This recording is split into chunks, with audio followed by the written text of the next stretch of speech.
Hello, everyone, and welcome to another episode of Autism Stories.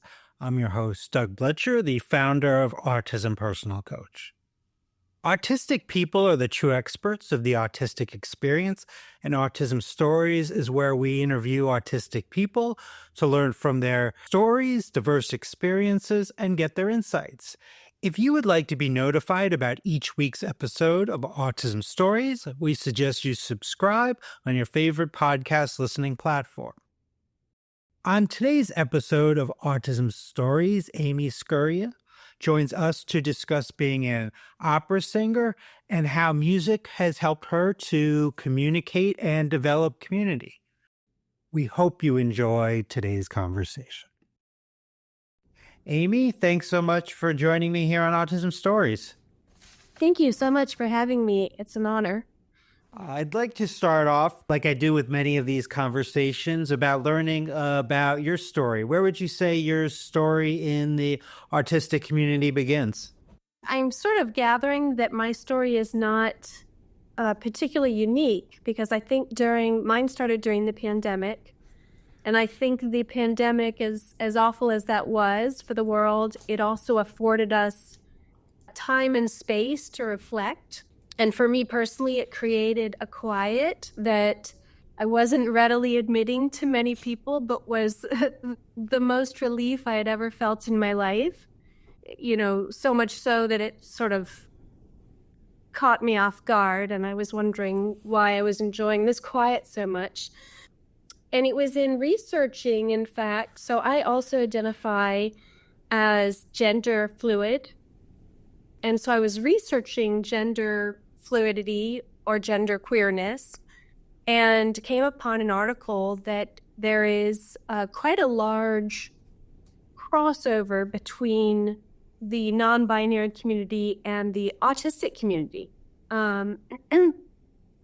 And you know, we can all go online and find a quiz on anything and everything.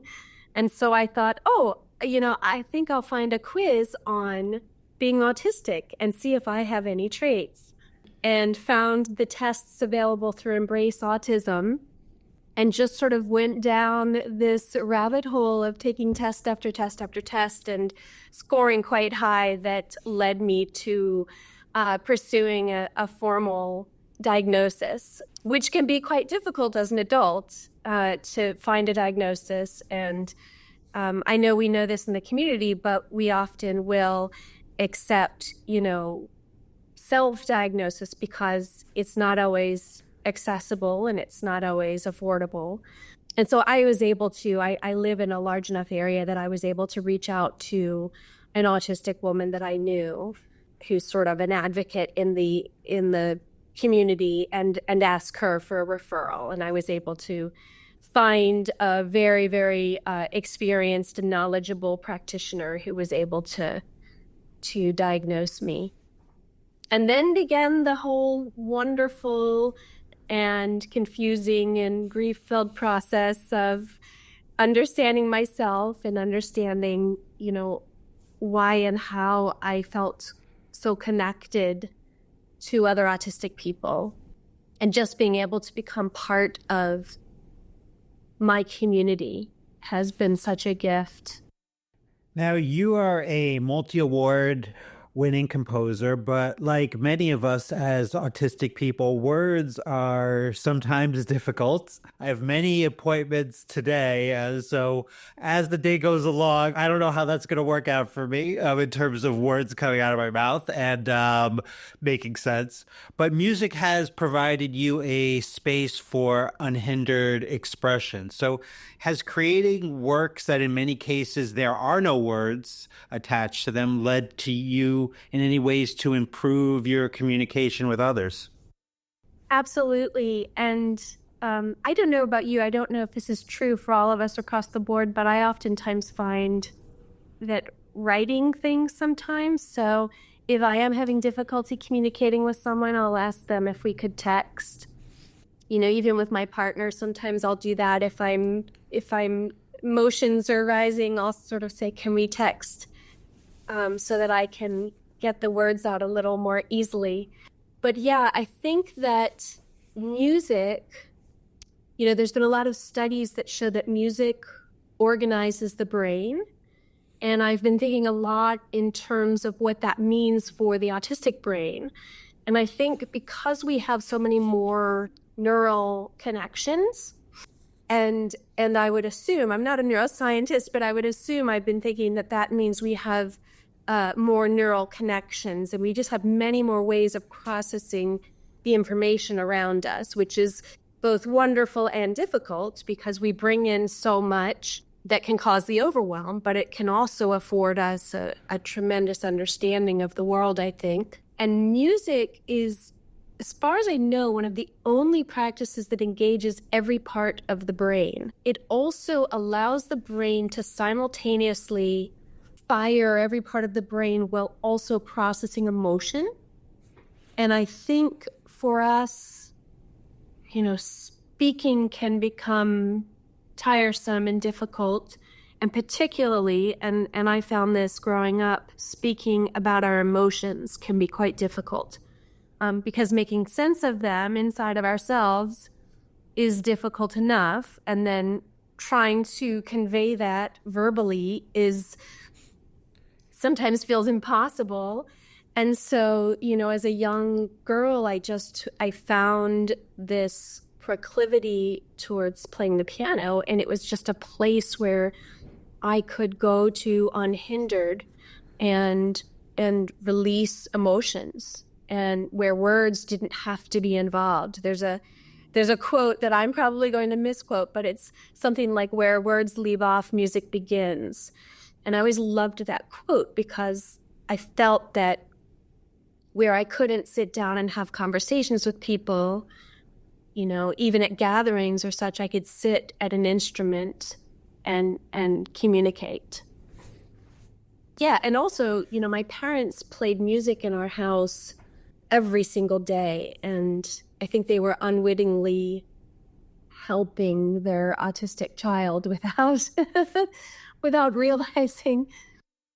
Now, I read that, talking about using kind of like all parts of the brain, I read that you use improvisation and dance to kind of sketch musical ideas, which in my mind sounds a lot like stimming.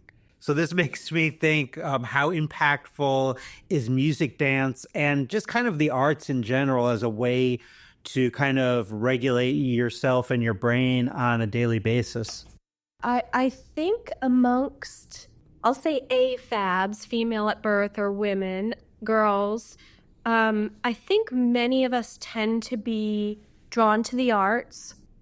My teen and I talk about this a lot. It's not that we're not also drawn, there's that whole sort of myth of the autistic boy being drawn to trains, planes, and automobiles. I was also drawn to trains, planes, and automobiles, but I think society finds it more acceptable, especially in my generation growing up. I was born in the 70s and grew up in the 80s and 90s. Music and the arts, I think, are a place where particularly autistic girls and women or AFABs can express and stim in acceptable ways, so that when I was in grocery stores or malls, which I hated and still do, although now that I can wear my headphones and my glasses, I can do the grocery store. Malls, I avoid like the plague. But, I would oftentimes dance in the grocery store lanes. And I still do that. Looking back, I'm realizing that was 100% my way of stimming, was moving to music. Yeah, so I think about that a lot, and it's been interesting with my diagnosis to sort of allow myself and give myself permission to stim in other ways that I need to, ways that I sort of learned growing up to quiet. I'm now allowing myself to, move in ways that feel good without worrying about what others think or how it might be perceived. I love you talking about kind of the grocery store and dancing in the aisles. Sometimes I go into grocery stores and the aisles wouldn't be big enough for that, which is a shame. But in aisles that are big enough, I think that's really powerful to me just because, I'll be in a grocery store from time to time and a child will be supposedly misbehaving and the parent will get upset with them. And I often think, well, is that child just probably just dysregulated and, they just kind of need to regulate themselves. So dancing sounds like a great thing to do in that situation.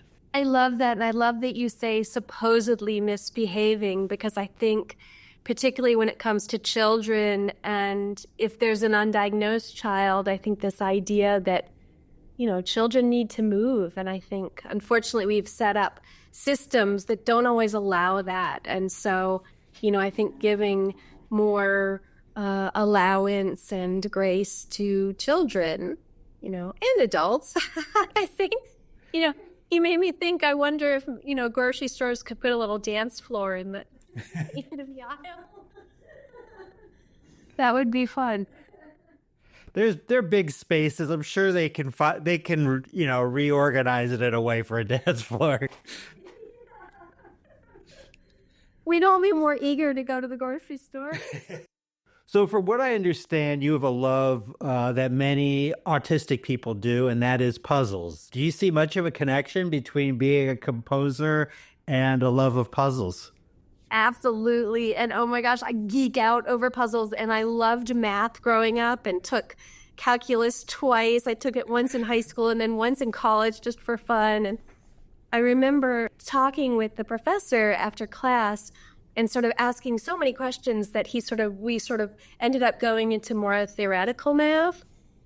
And there was a moment where I felt my brain sort of tickling in a way that felt like I was composing. And I stopped and looked at him and said, this is what my brain does when it's composing. And we sort of talked about, people think a lot in terms of how math and music are similar, but they oftentimes don't think beyond the idea of the meter or the rhythm or the numbers that are involved. But there's a theoretical side to math that's very similar to solving problems and creating music. And I think our autistic brains are so beautifully formulated to solve problems because I think we have so many connections, which at the same time necessitates that we have more time in the world because we take in so much.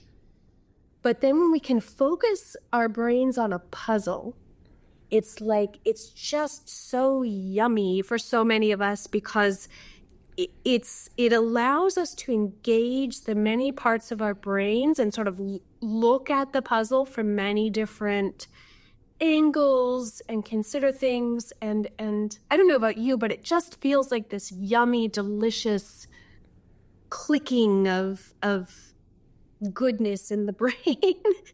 And that's what composing music feels like to me, paired with this love of music, of sound, of just the emotional side of it. It sort of blends all of those good things together for me. I wanted to ask you about your newest opera that you've composed, Alice, which won third place in the American Prize and has achieved 2 premieres within the last year. What would you like our listeners to know about this opera in terms of your autistic experience? First of all, it was a very, very personal work that I didn't expect to sort of be embraced in the ways that it is. And so that's been wonderful. Alice, as a story, I've been drawn to since I was a young girl. I don't know if you were ever drawn to that story, but I just found I found her as a character so relatable. She approaches life, with such forthrightness and takes things so literally. And that was me as a kid. And she finds herself in this world that's sort of, I don't want to say upside down, but just so foreign and odd and strange. And I think for so many of us, that's what the world feels like to us. It just feels so odd and strange and foreign. And it's not set up for us. It's not set up the way that we might set it up. And so it is a bit like living in Wonderland. And so I've always felt so drawn to that story. So really this opera was expressing my everyday experiences and the humor. So we made the opera humorous because sometimes it's really funny, when I'm looking at the world and it's just so foreign to how I understand the world or how I process the world, and frightening and strange.